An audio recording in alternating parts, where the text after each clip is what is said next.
Because it's holiday. O diba, Labada Day. Favorite ka ay na ako manglaba basta holiday. Oh, by the way, Happy Chinese New Year sa tanan. Sakto ba ko? Well, anyways, all I know is as holiday karon, and then mura na bukid ang akong labhonon. So kinahanglan makalaba jud ta karong adlaw. Bisig wala tay gana mulihok aning adlaw, pero kinahanglan mulihok jud ta. Again, a mother is always no choice.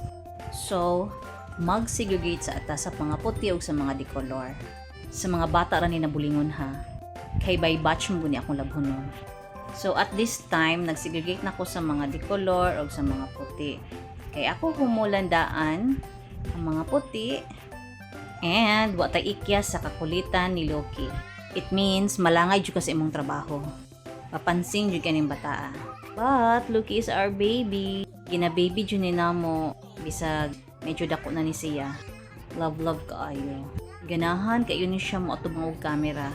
Ibawas daw niyang talent. Hi! So, atong tagaag chance. Siya sa daw ang atubang sa camera. And with all his actions.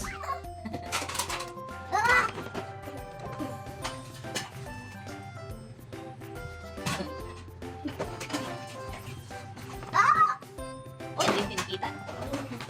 Bye-bye. Bye-bye. So, nahuman ra gitag segregate sa mga puti o sa dicolor. And now, ato na dyan yung humulan. Kibali ako na ni-girdy ang water last morning or ganinang kadlawon. Not sponsored, ang feelingon, but mauni akong gamit kada humol.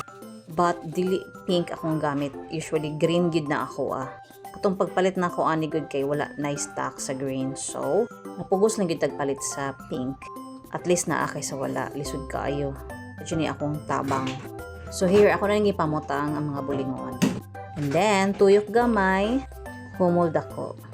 Pero after anin ako humulan, ako na sa din siyang patuyukan o blue well. Nagi-flex na daan. Fast forward, sumuni akong nahimo sa akong gilabhan. Nahimo nagduha ka basket ang dicolor kay giapil na nako ang pod ng mga sanina. And then of course, ang white mix naman na ang amoa og sa mga bata. So tulo lang pud ka basket akong nahuman. Pero anad naman ta anin na trabaho, it's fine. And this is how it is. And natural regular ni siya kay bisag asa pa kas kalibutan manglabada jud ka. Bisag ipa-laundry pa na nimo, it's just the same palabada gihapon ka, di ba? Wala lang ka nangunay. So, diri na mi manghalay sa sulod sa balay because naka-dryer man siya. So, hangin na lang ang muuga niya. In a few hours, muuga na po na dayon. So, dako jud tabang ang dryer. So, maura to guys. Thank you!